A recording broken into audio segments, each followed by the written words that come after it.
Solo cuando te importe lo suficiente decidirás tomar acción. La ley natural es el conjunto de axiomas, programas lógicos, universales, no hechos por el hombre, vinculantes e inmutables, que gobiernan el comportamiento humano.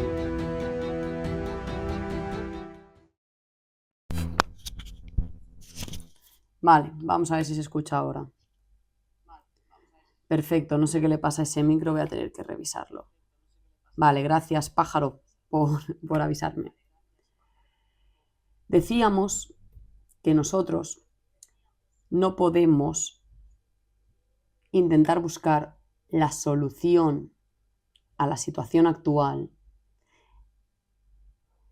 en el plano en el que se ejecutó el problema. Es decir, cuando el problema ya está, no se puede cambiar sin cambiar la causa. Entonces, si nosotros pensamos que sin cambiar nuestra mente y sin cambiar nuestras acciones se va a solucionar el problema con las acciones de otros, eso es falso, ¿vale? Entonces, tenemos que ir a buscar la solución en otro plano donde se establezcan nuevas condiciones, ¿sí? Tenemos que expandir nuestra mente. Si ahora mismo nos vemos bloqueados, porque es lo que pasa, tú le preguntas a la gente y habláis de los problemas que hay en el mundo y te lo reconocen, madre mía, la guerra que viene, la miseria, toda la inflación cada vez más caro, tal cual, es verdad, nos controlan, no tenemos libertad, tal y cual, muchos impuestos, muchas leyes que no tienen sentido, todo el mundo lo razona, o casi todo el mundo. Pero cuando se va a hablar de la solución, pero es que no podemos hacer nada. No, eso es porque te estás basando en tu condición mental actual, donde piensas que tú no eres nadie y que tú no puedes influenciar al mundo. Y eso es falso. Para poder solventar el problema que tenemos de esclavitud actualmente, tenemos que sacar a nuestra mente del plano de creencias que ha creado el problema y meterlo en otro plano, donde las ideas son nuevas y donde las ideas te dicen, sí, tú eres capaz de poner en acción una cadena de cambios que manifiesten otras consecuencias que se traduzcan en libertad. Sí, tú eres capaz, tú eres el que lo hace. Tú y yo somos los que decidimos si en esta tierra hay esclavitud o no. Otra cosa es que no queramos, que es lo que decía. El octavo principio que Marc Passio añade a los 7 principios de los herméticos de cómo funciona la realidad es el cariño. Si no te importa lo suficiente el sufrimiento que hay en el mundo, prefieres hacer ver que no lo estás viendo. Solo cuando te importe lo suficiente decidirás tomar acción. Hay 2 opciones, ¿vale? En este mundo hay 2 opciones. O generar orden, ¿vale? O generar caos. El orden trae construcción, trae creación, trae vida. El caos trae destrucción, trae muerte. ¿En qué situación creéis que se encuentra el mundo ahora mismo? ¿En la derecha o en la izquierda?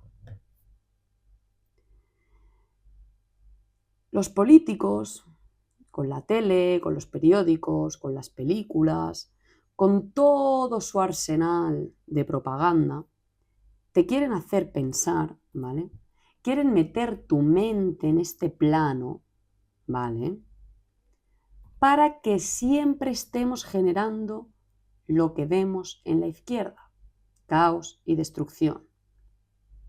Ellos tienen que esforzarse en mantener tu mente de manera que tú creas que siempre otro humano es tu enemigo, que tú creas que hay un peligro en la naturaleza por el cual debes ejercer el control sobre otros, incluso la violencia, si hace falta, ¿vale?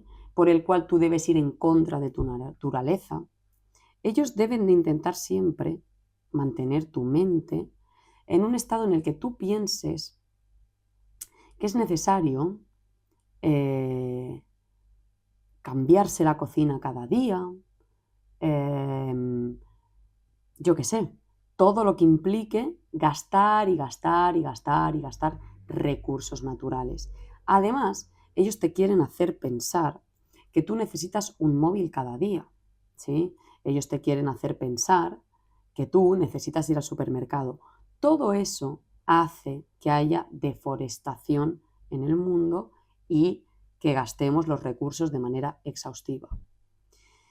Ellos te quieren hacer pensar que su guerra es tu guerra, ¿vale? Y ellos te acaban comiendo la bola para que tú acabes diciendo mi patria, mi país, los otros, los rusos, los no sé quién, los no sé cuántos, vienen a por mí, no sé qué, no sé cuántos. Pero todo eso es falso. Es su guerra. Y quieren que tú la libres con tu vida. Hay algo más degradante, más denigrante para un ser que dar su vida por la riqueza de otro, meter su vida en la miseria por la riqueza de otro. ¿Hay algo que nos tendría que dar más vergüenza que eso? ¿Hay algo que nos tuviera que hacer sentir más mal que eso? Que yo esté horas y horas dedicando mi vida al beneficio de otro y a la destrucción de mi propia vida y de los seres que quiero. Es bochornoso que el sufrimiento actual no sea suficiente para activar nuestra conciencia y sobre todo para activar nuestro corazón y decir hasta aquí, stop. Yo esto no lo genero más. No soy más cómplice, me bajo, me retiro. ¿Sí? Renuncio, firmo el contrato y renuncio a seguir siendo cómplice de esto. ¿Pero cómo? Porque la gente piensa, si yo no soy cómplice, si yo no estoy en la guerra, si yo no corto el árbol, si yo no obligo a nadie a que lleve la mascarilla. Falso. Nosotros, directa o indirectamente, actuamos prohibiéndole al otro y a nosotros mismos nuestra libertad. Por lo tanto, hemos definido ya los 7 principios, ¿sí? De causa y efecto, ritmo, polaridad, vibración, correspondencia, mentalismo, que subyacen a la ley natural. ¿Pero qué es la ley natural? ¿Qué es realmente?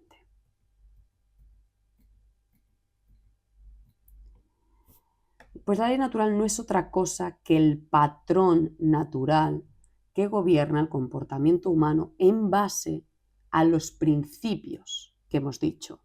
En concreto y con mucho hincapié, con mucha importancia, el de la causa y efecto. Recordemos qué significa ley. La ley es una condición existente, la cual está blindada y es inmutable. Una ley es algo que no puede cambiar, que siempre opera igual. La palabra ley proviene del verbo latino ligare, que significa ligar, obligar, unir, pues la ley te liga y te une a sus condiciones. ¿Qué significa natural? Natural significa inherente, basado en la naturaleza, no hecho por el hombre. Proviene de la palabra egipcia neter, que significa espíritu, y el sufijo al, que significa relacionado con respecto a. Natural significa lo relacionado con el espíritu. Por lo tanto, la ley natural son aquellas condiciones que someten al espíritu, pero no un sometimiento en el mal sentido, ¿vale? No un sometimiento en contra tuyo, sino que son las condiciones que definen la naturaleza de tu espíritu. ¿Qué nos pasa? Lo que nos pasa, ¿vale?, es que el humano cambia las leyes constantemente. Llega un gobierno, pone unas leyes. Llega otro gobierno, pone otras leyes. En otro país hay otras leyes. ¿Eso qué ha hecho en las mentes de los humanos? Ha generado la confusión de que una ley es variable y que depende de lo que decidan los hombres. Y eso es el principio de nuestra ignorancia, porque eso le da a la naturaleza real, a la realidad, le da un carácter de relativismo, le da un carácter de subjetividad. Ah, no, todo depende de lo que cada cabeza, de lo que cada mente quiera pensar. Eso está ligado a unas condiciones. Nuestra mente, cómo opera la información entre lo que te importa, que nace del corazón, cómo la mente lo interpreta y cómo finalmente lo ejecuta el hombre en acciones, todo eso tiene unas condiciones, ¿sí? Por lo tanto, esto funciona así. Lo que a ti te importa es a lo que le prestas atención con tu mente y es finalmente cómo tú acabas actuando. Si cada mente piensa que la libertad, por ejemplo, es una cosa distinta, ¿qué va a haber? ¿Qué resultado va a haber en acciones? Pues que cada uno va a hacer la acción que quiera. No es que para mí libertad es que tú me vayas a comprar el pan. No es que para mí libertad es que cada uno haga lo que quiera. No es que para mí libertad, y eso es lo que sucede. Tú por vivir en Estados Unidos eres libre de llevar un arma, tú por vivir en España no eres libre de llevar un arma. Cada uno aquí se toma la libertad por su definición. Yo ahora te voy a decir lo que tú puedes ser libre y lo que tú no. Eso da como resultado caos, porque la libertad solo es una, y es la libertad de los derechos fundamentales de las personas, que ahora definiremos más adelante. La ética, ¿vale?, que al final es lo mismo que la ley natural, puede definirse en términos globales como aquellas acciones precedidas por una consciencia que escoge en base a principios coherentes, si una acción debe hacerse o no, independientemente de si desea hacerla o no. Las leyes del comportamiento humano no son una religión, son una ley. Las leyes del comportamiento humano no son como la religión, que cada uno puede tener la suya. Ah, no, pues mi Dios dice que yo puedo hacer esto, esto y lo otro, y me prohíbe esto, esto y lo otro. Y el otro viene, no, porque mi religión dice que yo puedo hacer esto, esto y esto, y no lo otro, lo otro, lo otro. Eso son todo percepciones y definiciones subjetivas de la realidad que los humanos creen y ejecutan. Pero eso no quiere decir que sea la verdad, ¿sí? Por mucho que tú digas que la naturaleza habla a través de Dios y ha dicho que yo tengo la obligación de llevar un pañuelo en la cabeza, porque así me pasarán cosas buenas, ¿sí? Así, yo qué sé, tendré amor de mi pareja o tendré salud. Eso no quiere decir que sea real. Y es muy sencillo. Solo tienes que ponerlo en práctica. Llevar un pañuelo, el simple hecho de llevar un pañuelo en la cabeza, ¿te da amor? ¿Te hace más digno? Esa es la pregunta. Si la respuesta es no, significa que es una ley falsa y que por lo tanto te va a traer las consecuencias que se generan de actuar en contra de la naturaleza, es decir, en una ilusión. Las leyes del comportamiento son una ley. Las leyes de comportamiento son una ley, son inmutables, siempre funcionan igual y operan para todo el mundo igual. Por mucho que tú pienses que, yo qué sé, vamos a poner otra religión, es que el cristianismo está ya un poco degradado, pero por mucho que tú pienses que ir a rezar los domingos a la iglesia te va a salvar de una enfermedad, no quiere decir que sea real, porque a la ley le da igual lo que tú pienses. La ley funciona y tú tienes el deber de observar la naturaleza y sacar conclusiones acertadas de ella y no inventarte lo que tú quieras. Por eso, la ética o la ley natural son aquellas acciones que la consciencia escoge en base a principios coherentes, es decir, a patrones que tú has observado en la naturaleza que son reales, ¿sí? Patrones. Yo cojo el boli, lo suelto, se cae. Es un patrón de causa y efecto. Yo hago por ayudar a mi madre, a mis compañeros, a la gente en mi casa, y mi casa funciona mejor.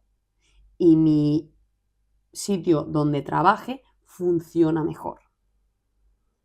Si todo el mundo coopera, salen las cosas de manera eficiente. Si todo el mundo intenta escaquearse del trabajo, nada sale. Y eso es una ley del comportamiento.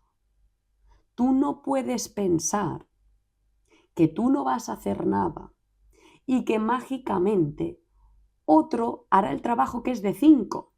Eso no funciona así y nunca va a funcionar así. Entonces,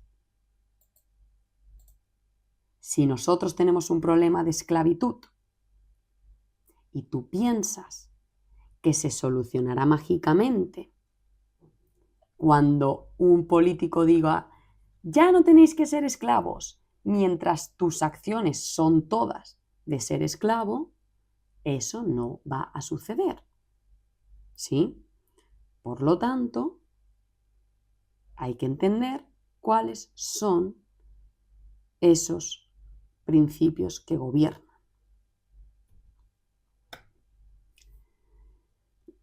Por seguir definiendo, la ley natural es el conjunto de axiomas, ¿sí?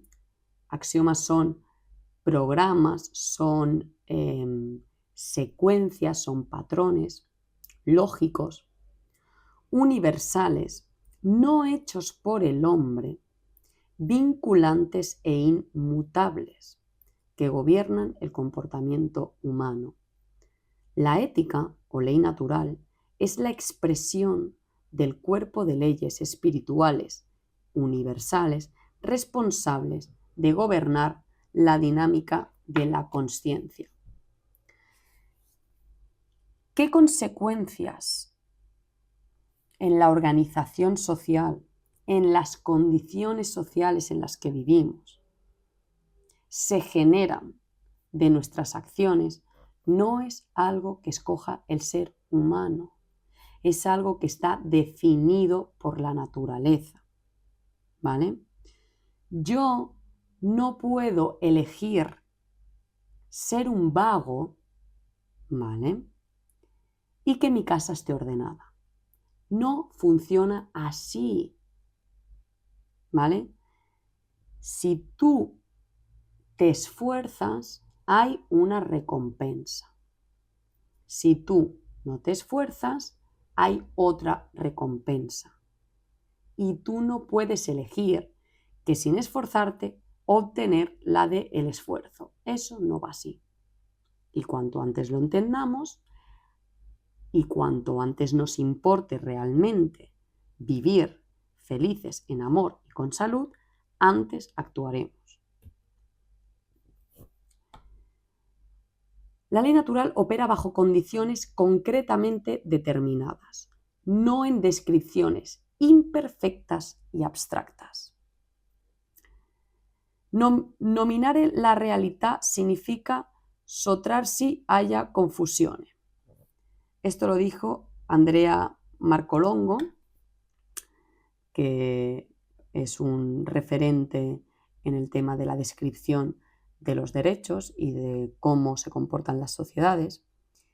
Y él es lo que dice. Dice, cuando nosotros describimos la realidad, se acaba la confusión, ¿no? Porque ¿qué es lo que pasa?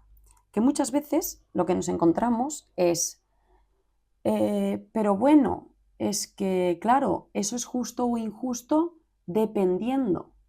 No, no es justo o injusto, dependiendo. Describe bien la situación, especifica todas las condiciones, todos los hechos que sucedieron, todos los implicados, y estará clarinete si es justo o injusto. ¿Qué es lo que pasa? Que como existe la mentira y existe la opción de engañar, hacer una rigurosa descripción de la realidad y de los hechos se vuelve difícil.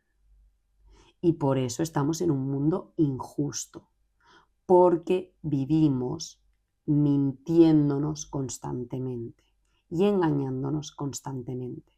Entonces, como vivimos así, se hace muy difícil generar justicia, porque no podemos nombrar la realidad, no podemos describirla tal y como es. Yo estoy harta de poner sobre la mesa problemas específicos que tenemos en el mundo y que la gente se niegue a ir hasta la raíz, se niegue a describirlo todo tal y como es. ¿Sí? Cuando discutes, por ejemplo, de cómo, o sea, cuando yo digo, por ejemplo,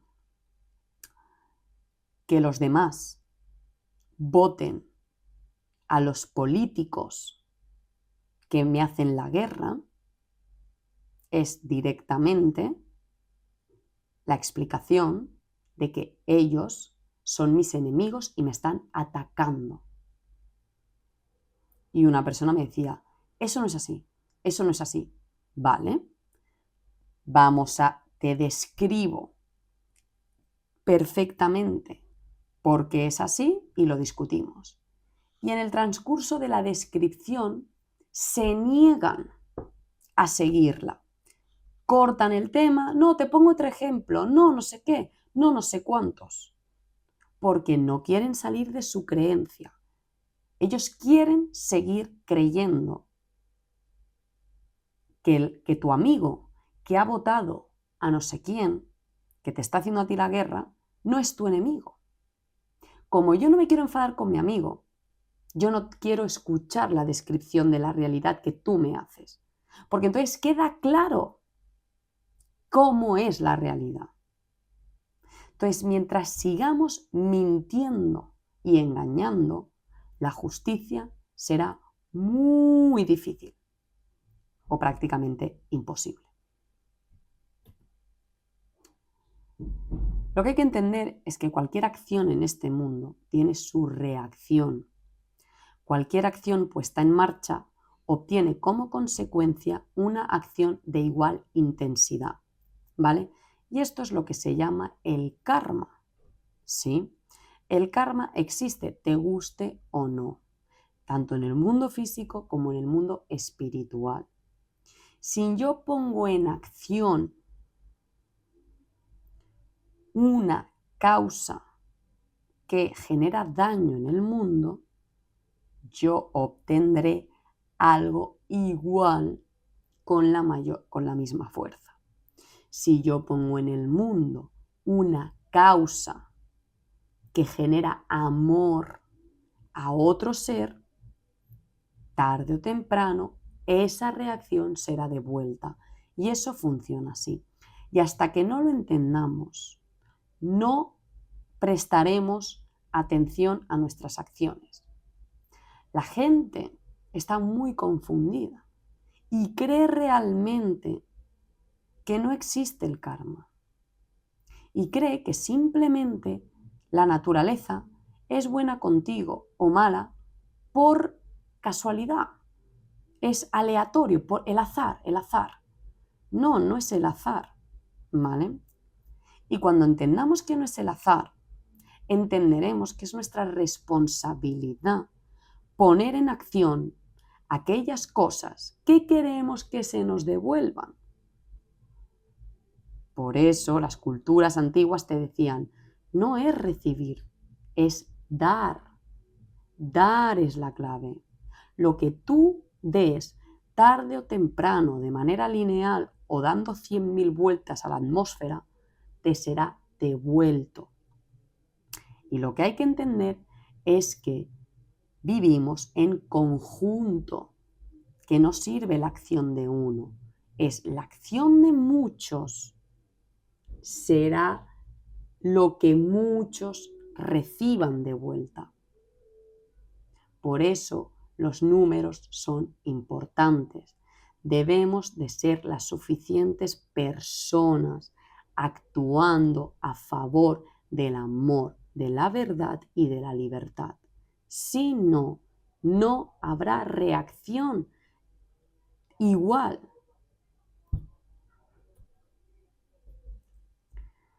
La aceptación de la ley natural nos obliga a aceptar que existe un bien y un mal objetivos, o si se prefiere, lo correcto y lo incorrecto. Y esa es la base que da sentido al concepto de aprendizaje. Si no existe el bien y el mal, si no existe un correcto o un incorrecto, ¿cómo podría existir el concepto de mejorar? Para que pueda existir el concepto de mejorar, es porque hay una cosa que nos beneficia más que otra. Hay una cosa, ¿sí? Hay unas acciones que permiten que se manifiesten unas condiciones en nuestra vida que preferimos a otras, ¿sí? Entonces, ¿qué es correcto y qué es incorrecto? No es subjetivo. Es que eso es incorrecto. Bueno, eso depende de cómo lo mires. Y dale que no es depende de cómo lo mires. Es depende de si vives en la verdad o vives en el autoengaño. ¿Sí?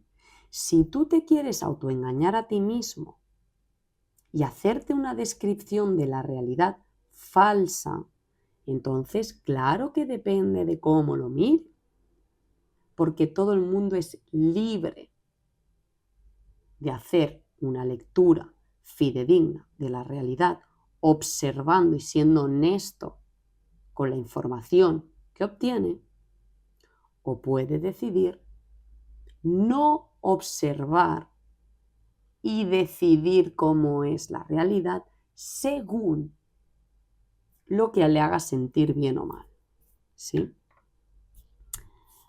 Pero lamentablemente eso no va a hacer que las consecuencias dejen de ser las que son. La gente dice, es que yo quiero mejorar, es que esto es mejor, es que esto cual, pero luego a la vez te dicen, no, lo que es correcto o incorrecto es relativo. No puedes estar, por un lado, defendiendo que se puede mejorar si después las causas que van a generar esa mejora son relativas. O es que las causas de la salud, cada uno tiene las suyas. No. O es que las causas para que una relación de amistad o de pareja funcione, cada uno tiene las suyas. No. Si no hay respeto, no funciona. Punto. Es así de simple. Otra cosa es que tú te quieras autoengañar y tú quieras pensar que tu pareja esté reprimida y te chupe el culo aún viviendo en miedo, ¿vale? Y la tengas que obligar prácticamente a que te dé un beso porque te odia y tú quieras pensar que eso es una buena relación, eso es otra cosa. Eso es autoengaño.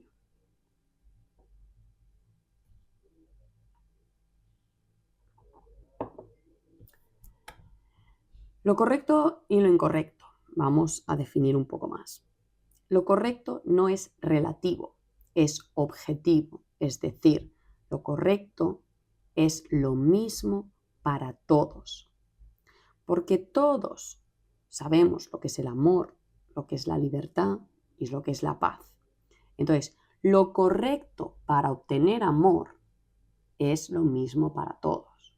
Lo correcto para obtener libertad es lo mismo para todos.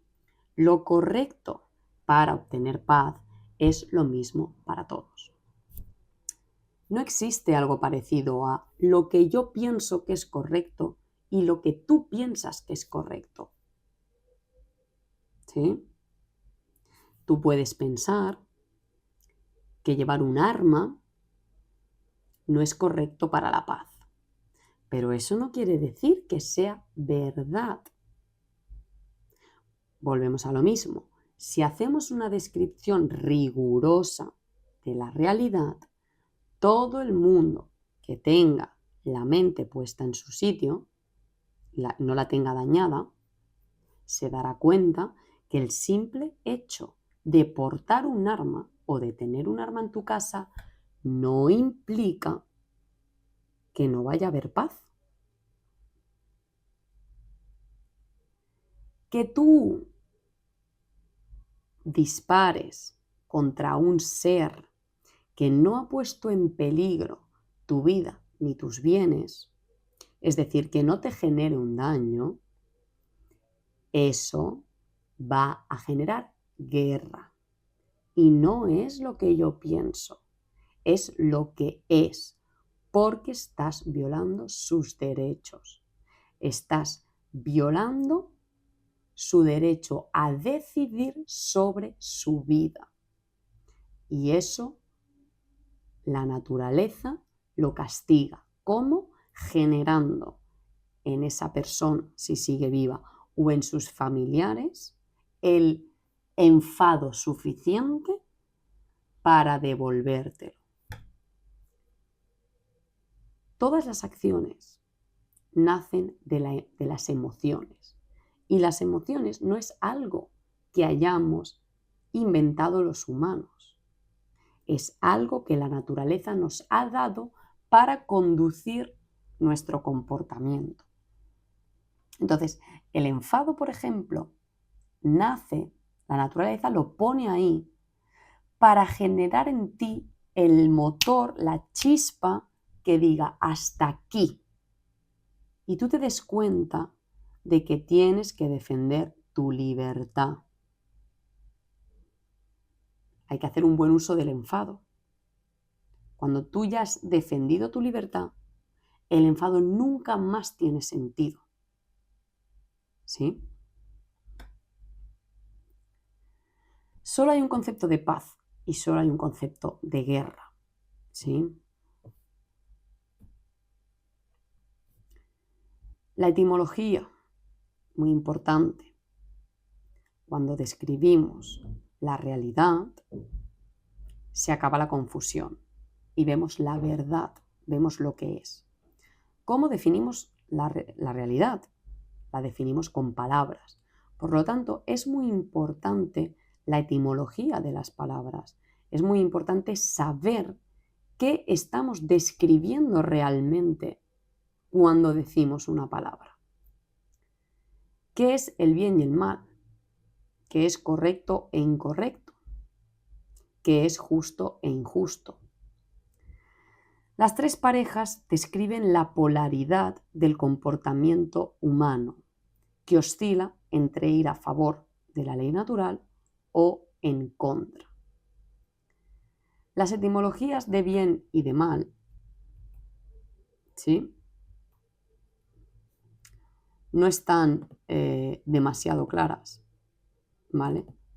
Porque no se sabe muy bien cuál es su origen, ¿vale? Pero yo tengo aquí, he hecho una búsqueda, ¿vale? Me he esforzado en analizar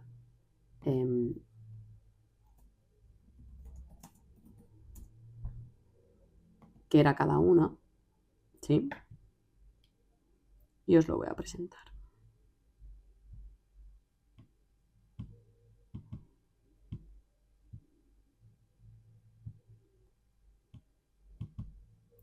Ahí.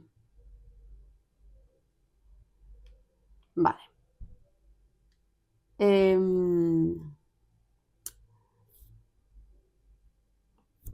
Veamos.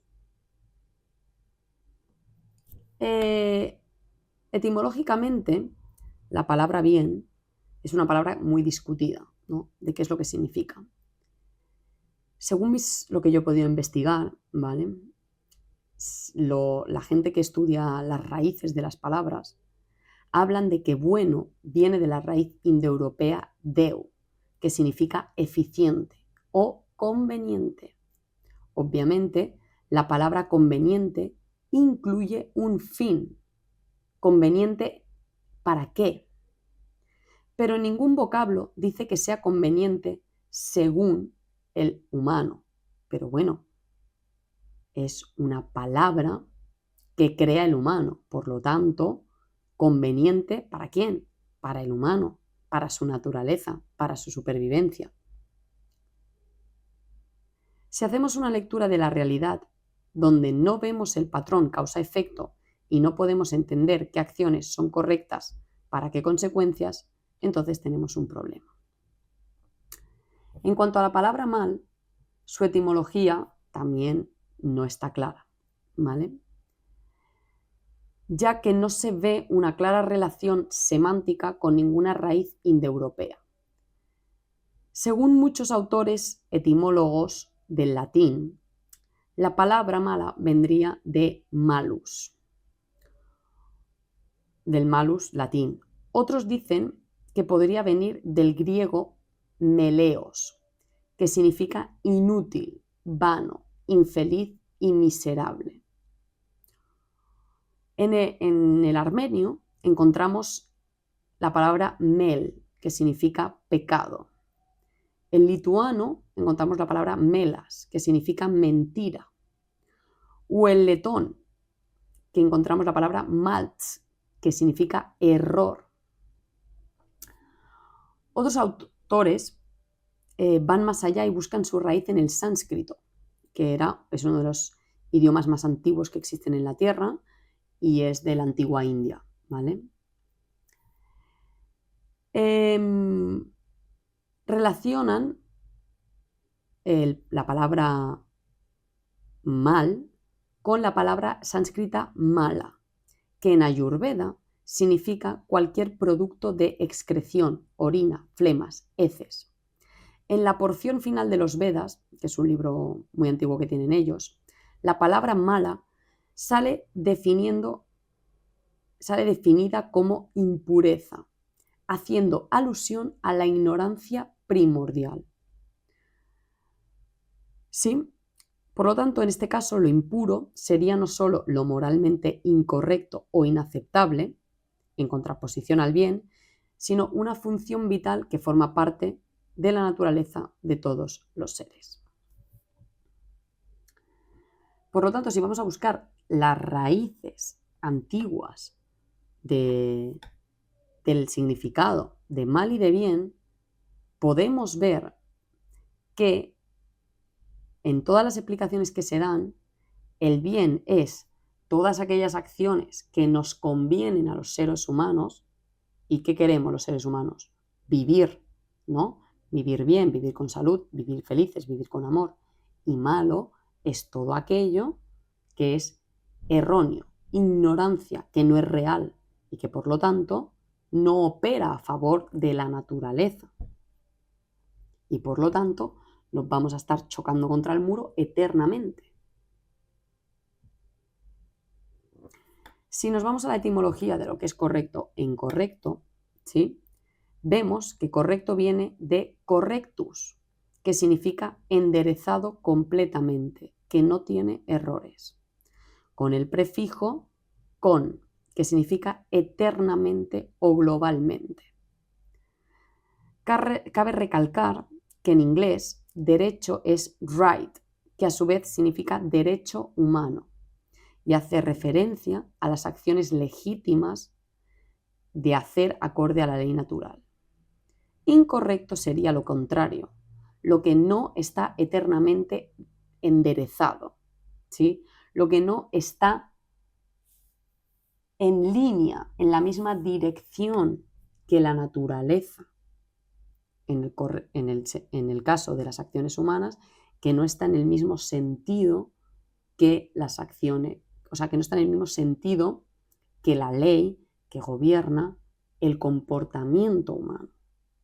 Es decir, correctos serían todas aquellas acciones que van con la naturaleza de nuestro comportamiento, e incorrecto serían todas aquellas acciones que van en contra de nuestra naturaleza. Y finalmente, ¿de dónde proceden las palabras justo e injusto?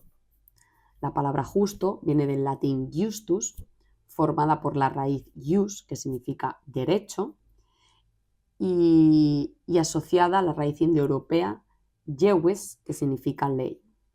Y ya hemos dicho que ley es una condición inmutable, por lo tanto, objetiva.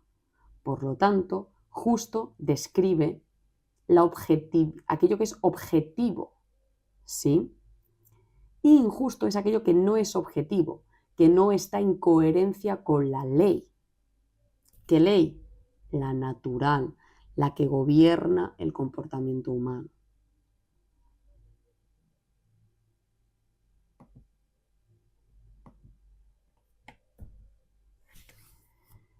Es responsabilidad, por lo tanto, de cada uno de nosotros entender cuáles son las consecuencias de nuestras acciones, entender cómo funcionan las leyes del comportamiento humano, qué acciones que hacemos dan qué consecuencias. Todo eso, ¿sí? Ver cómo es ese patrón, lo podemos hacer a través del proceso científico del trivium, que no es otra cosa que observar, procesar la información y sacar una conclusión. Y finalmente, ponerla en práctica. Después de hacer eso, te das cuenta de que vivimos en una sociedad que no respeta ni protege los principios. Por lo tanto, no habrá nunca las consecuencias que se derivan de ellos. Vuelvo a repetir. Después de hacer eso, te das cuenta de que vivimos en una sociedad que no respeta ni protege los principios. Por lo tanto, no habrá nunca las consecuencias que se derivan de ellos. La objetividad de las acciones que decidimos llevar a cabo para resolver nuestros deseos es importante. Pensar que lo correcto y lo incorrecto son subjetivos. Es negar cualquier tipo de ley sobre nuestra naturaleza espiritual. Y por lo tanto, significa pensar que vivimos en una libertad sin conciencia. Por lo tanto, en el caos, que no hay ningún patrón bajo el que nos podamos regir. Hay que pensarlo. Cuando nosotros decidimos por qué hacer una acción o por qué no hacer otra acción, ¿en qué nos basamos?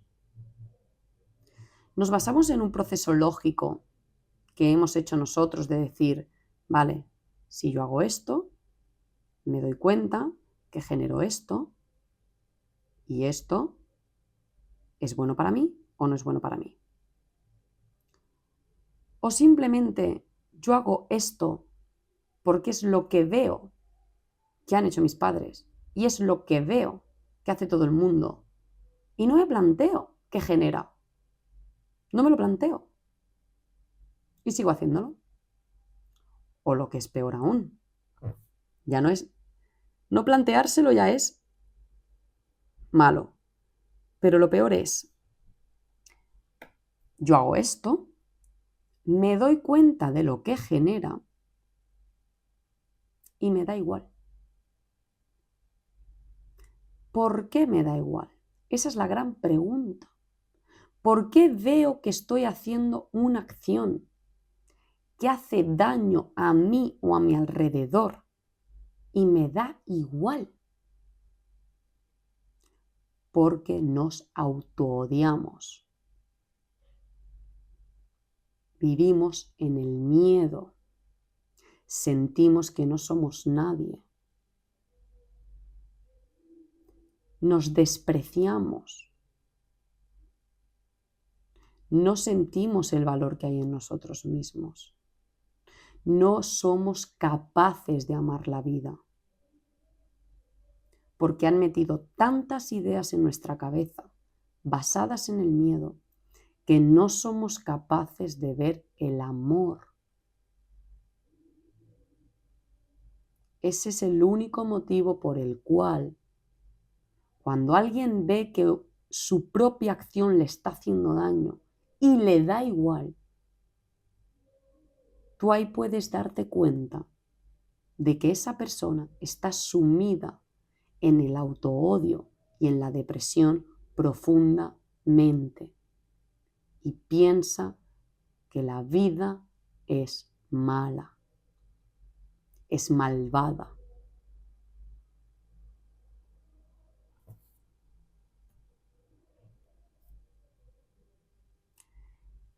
Este es el gran paso que tenemos que dar y que no queremos dar. Mirarnos al espejo, ponernos frente a frente y decir, yo soy el colaborador del sufrimiento que se genera en el mundo actualmente.